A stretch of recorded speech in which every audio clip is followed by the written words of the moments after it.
Another week in the books. Bearded Bros Golf Show. A little something different this week. I'm Rod. And I'm Marcus. And we have a special guest. We're going to let him introduce himself today. Cool. I'm Dominic Reed. I am an assistant golf professional at Westwood Country Club out in Vienna, Virginia, and I'm happy to be here with you guys today. I got into golf in probably a little bit of a different way than most people would have kind of imagined. So I got into golf actually because my middle school started a golf team. So all my buddies, we grew up playing everything, mostly basketball, baseball, football. But whenever they started this golf program, we all just decided like, hey, might as well try it out, right? And man, there was no one person that really introduced it to me. It was literally my R7 driver that I was able to pick up from my coach. I hit that thing in the screws one time, man, and it was game over from Just there. hooked, huh? I was hooked, man. I played baseball for like 10 years, and I looked at my folks maybe like 3 weeks after that and was like, it's a wrap for baseball. We are golfers That's for life dope. now, man. Yeah, so man, so I'm a first generation golfer in my family, so. Did you think there were things from, your baseball experience that helped you in the golf swing, or did any of that translate at all? Well, I mean, the athletic ability for sure definitely translates, right? Like you get kids involved in multiple different sports, especially at a young age. They're learning to develop motor skills that they can take and use not only in golf, but in basketball, football. Like there's just so many correlations just with movement, and the more that we get, these young athletes into golf, you're going to start to see a lot of these kids that are able to, quickly transition from, whatever said sport into golf now. It's just going to be an entire wave.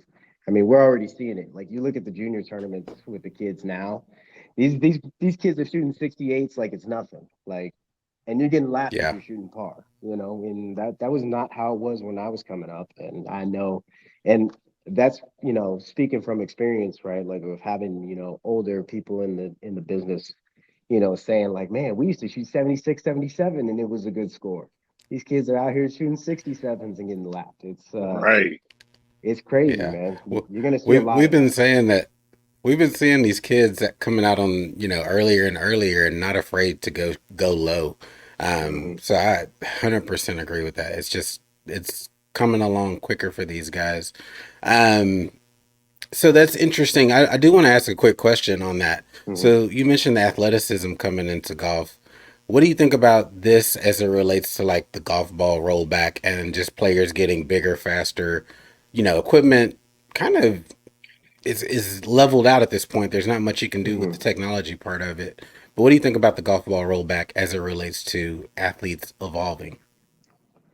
Well, the rollback's a really tough one. I think they really missed on the public relations side of things with this. Um, just by Agreed. calling it a rollback, they really like did themselves. They kind of shot themselves in the foot with that.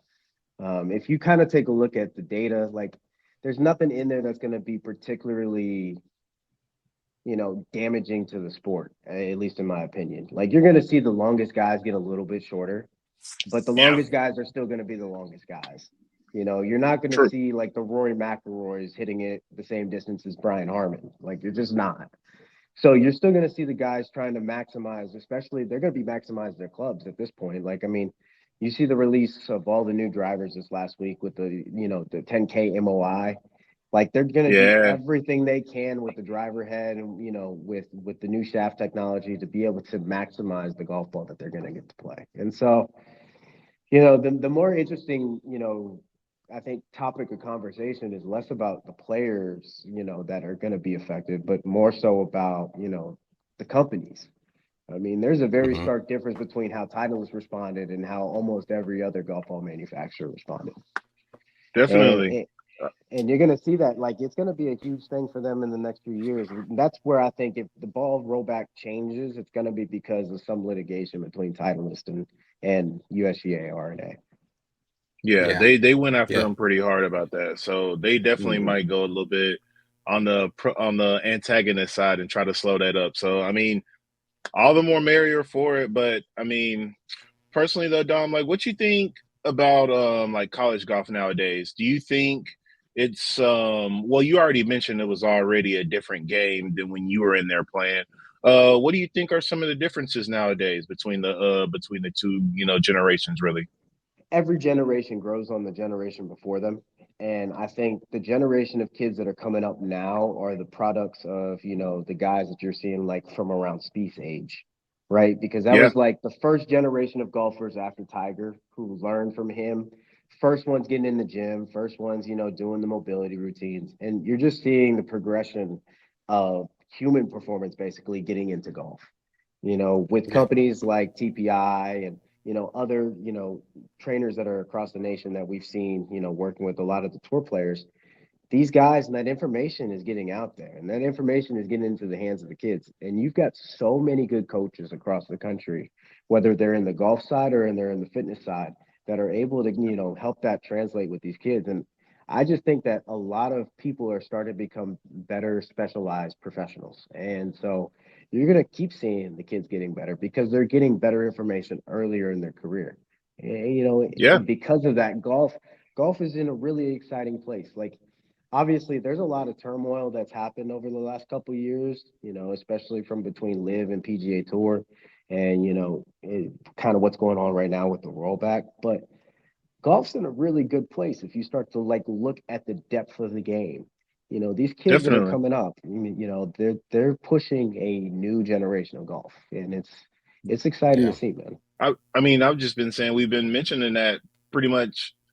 I mean, going on like half a year now. How about, I mean, how much the game is growing, how much Mhm. depth it is in it to where we could just really make really big steps. Well, I was going to say, do you think you mentioned Tiger? Do you think the Tiger Mhm. impact is still going to keep people interested in the PGA Tour and it's still kind of the gold star for people to shoot for? Or do you think Live is actually going to start being able to poach some of those younger generational players? I mean, if you look at the younger social media, like no one cares about the difference between the PGA Tour and Live. These kids want to play. They're going to play wherever they decide to play. And I think that's what you're going to start to see. The opinion probably held by a lot more players out there is that you're going to see some guys take a deal that you probably 2 years ago said that they never would. And then you're Yeah, going to see a lot of the younger kids that are coming up that are fresh out of college that are going to get that offer and they're never going to say no. So as much as I want to say that Tiger holds this, this this thing to the tour, which he does, I think, the management of the tour has really done a disservice to the players. And that's a relationship that is going to take a really long time, I think, for them to end up healing. Um, because you're going to see, a lot of players that probably, decided that they are going to go just because of what happened with all those kind of closed doors conversations that they were having with Piff and Live.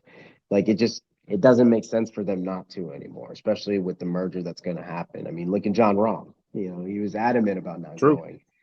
And Yeah. then, you get kind of blindsided by the management of the tour. It makes sense, right? He obviously wanted to play the Ryder Cup, so that's why you didn't see him do it early. You get a lot of stuff out of this channel, y'all. A little business knowledge, a little technical golf knowledge, a little BS in here and there.